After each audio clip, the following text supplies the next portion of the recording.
Paul, I've often said that the day the Sedins retire, they should have their jerseys raised to the rafters at Rogers Arena. What about Roberto Luongo, who's in town tonight? I think so, Jonathan. I think it's a slam dunk. I think he, in hindsight, when he was here, may have been the most underappreciated player the Canucks have ever had.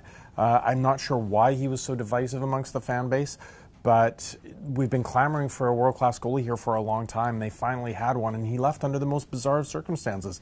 It just seems to have been such a problem position for the Canucks, and he was at the center of it. He was probably the best goalie in the game for a couple of years while he was here, and you would have thought he would have finished his career as a Canuck, but he was more or less driven out of town. I don't know. I mean, the flip side is that when he got a hold of social media, when he got a hold of Twitter, and he started to reveal himself directly to the public and not through the media, he showed himself to be funny, clever,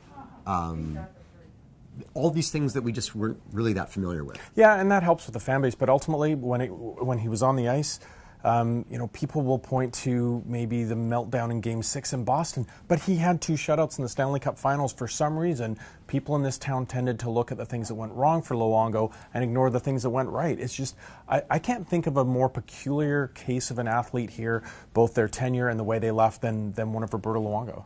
At the time when Luongo and Schneider were here, could you ever have imagined it would be Miller and Markstrom one day? And Eddie Lack sandwiched in between. No, it's just, it really is a goalie graveyard.